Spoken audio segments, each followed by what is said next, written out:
अभी एक साथी ने कमेंट किया था कि सर रानी अवंतीबाई पर मुझे बोलना है, तो मुझे ये पाठ मिला, आप लोगों के बीच शेयर कर रहा हूँ कि देश की रक्षा के लिए कमर कसो या चूड़ी पहनकर घर में बैठो। तुम्हें धर्म ईमान की सौगंध जो इस कागज़ का सही पता बैरी को दो। यानी कि आप क्या करना चाहते हैं, चूड़ी पहनना चाहते हैं या फिर युद्ध करना चाहते हैं। ये वह शब्द थे जिन्होंने ब्रिटिश साम्राज्य के विरुद्ध विद्रोह का बिगुल बजाने में प्रमुख भूमिका निभाई। वे शब्द जिन्होंने क्रांति की ज्वाला को फैलाने में समिधा का कार्य किया। वे शब्द जिन्होंने इतिहास रच दिया। वे शब्द जो इतिहास में अमर हो गए। ये शब्द थे प्रथम स्वतंत्रता संग्राम में मध्य भारत की प्रमुख सूत्रधार वीरांगना अवंतीबाई के, जिनकी अप्रतिम शौर्य गाथा आज भी हम सबको प्रेरित कर रही है। 16 अगस्त 1831 को मनकहनी जिला सिवनी मध्य प्रदेश के जमींदार राव जुझार सिंह के यहाँ पूरे उत्सव का माहौल था। बधाइयों और शुभकामनाओं के बीच मिठाइयाँ बांटी जा रही थीं, ढोल बाजे बज रहे थे। जुझार सिंह जी के यहाँ एक बहुत प्यारी सी बिटिया का जन्म हुआ था।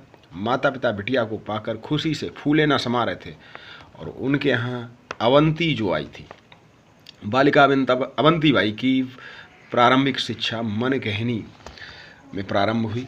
उसे बचपन से ही घुड़सवारी और तलवारबाजी का बहुत शौक था।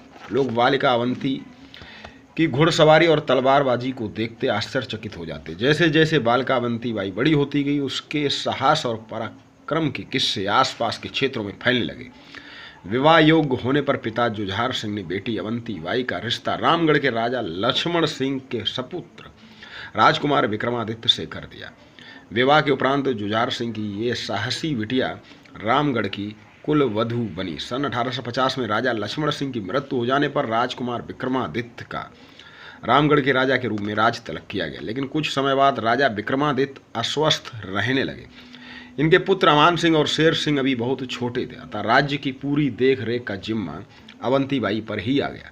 ऐसी विषम परिस्थिति में अवंतीबाई ने पूरी योग्यता का परिचय देते हुए राजकाज को संभाला और ब्रिटिश शासन के विरुद्ध संघर्ष जारी रखा। उस समय डलहौजी भारत के ब्रिटिश साम्राज्य का गवर्नर जनरल था। लॉर्ड डलहौजी के साम्राज्य विस्तार का कार्य चरम पर था। अपनी हड़प नीति के कारण डलहौजी तमाम राज्यों का अमन अपने साम्राज्य में विलय कर चुका था। जब उसे राजा विक्रमादित्य की अस्वस्थता का पता चला तो उसने रामगढ़ रियासत को कोर्ट ऑफ वार्ड्स के अधीन कर लिया तथा रामगढ़ के राज परिवार को पेंशन दे दी। इस घटना से अवंतीबाई अत्यंत व्यथित हो गई। दुर्भाग्य से इसी दौरान मई 1857 में राजा विक्रमादित्य का स्वर्गवास हो गया और संपूर्ण जिम्मेदारियों का दायित्व अवंतीबाई पर आ गया। सन 1857 में देश में स्वतंत्रता संग्राम का बिगुल बजा तो क्रांतिकारियों का संदेश रामगढ़ भी पहुंचा। रानी अवंतीबाई ब्रिटिश साम्राज्य से पहले ही अपमान का घूंट पीकर बैठी हुई थी। उन्होंने अपने आसपास सभी राजाओं को क्रांति का संदेश देने के लिए एक चिट्ठी लिखी और जिसके साथ कांच की चूड़ियां भी थीं। चिट्ठी में संदेश था, देश की रक्षा के लिए कमर कसो या चूड़ी पहनकर घर में बैठो। इस पत्र का व्यापक प्रभाव पड़ा। तमाम देशभक्त राजाओं और जमींदारों ने ब्रिटिश शासन के विरुद्ध विद्रोह का झंडा उठा लिया। सर्वत्र क्रांति की ज्वाला फैल गई। रानी अवंतीबाई के अपने राज्य से कोर्ट ऑफ वार्ड्स के अधिकारियों को खदेड़ दिया गया तथा क्रांति की बागडोर अपने हाथ में ले ली। इस समय वीरांगना रानी अवंतीबाई मध्य भारत की क्रांति का प्रमुख चेहरा बन चुकी थी। रानी के विद्रोह की सूचना से जबलपुर कमिश्नर मेजर स्काइन आग बबूला हो गया। उसने रानी को आदेश दिया कि वह मंडला के डिप्टी कलेक्टर से मिले। रानी ने इस आदेश को नकार दिया तथा युद्ध की तैयारियां में जुट गई। उन्होंने रामगढ़ के किले की मरम्मत कर उसे सुदृढ़ बनाया। मध्य भारत के विद्रोही नेता रानी के नेतृत्व में एकजुट हो रहे थे। रानी ने अपने साथियों के साथ हमला करके घुघरी, रामनगर, विछिया आदि क्षेत्रों से ब्रिटिश राज का सफाया कर दिया और इसके पश्चात रानी ने मंडला पर जो योजनाबद्ध तरीके से आक्रमण किए, ब्रिटिश सेना को धूल चटा दी। इस हार से मंडला का डिप्टी कमिश्नर वाडिंगटन तिलमिला गया। किसी भी प्रकार पराजय का बदला लेने की योजना बनाने लगा। उसने अपनी सेना को पुनर्गठित किया और रामगढ़ के किले पर हमला बोल दिया। ब्रिटिश सेना संख्या बल और युद्ध सामग्री में रानी की सेना से कई गुना ताकतवर थी। रानी ने इस स्थिति को भांपकर किले से बाहर निकलकर देवहार गढ़ पहाड़ियों की ओर प्रस्थान किया।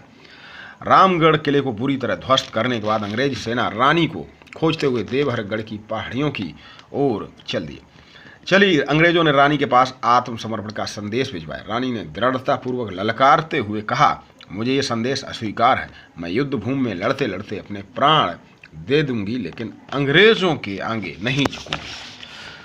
रानी के उत्तर से तिलमिलाए वाशिंगटन ने रानी को चारों ओर से घेर कर धावा बोल दिया।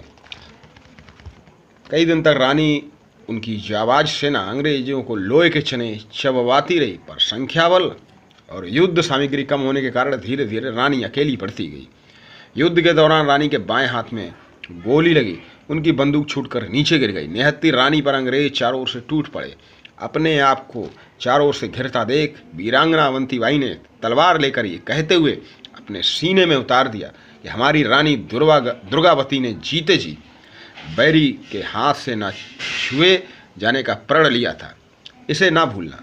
मृत्युशैया पर लेटते हुए इस महान वीरांगना ने अंग्रेज अफसर से कहा, ग्रामीण क्षेत्रों के लोगों को मैंने विद्रोह के लिए उकसाया था, प्रजा बिल्कुल निर्दोष है, उसे पीड़ित मत करना। ऐसा कहकर वीरांगना अवंतीबाई ने हजारों लोगों को अंग्रेजों के अमानवीय व्यवहार को फांसी से बचा लिया।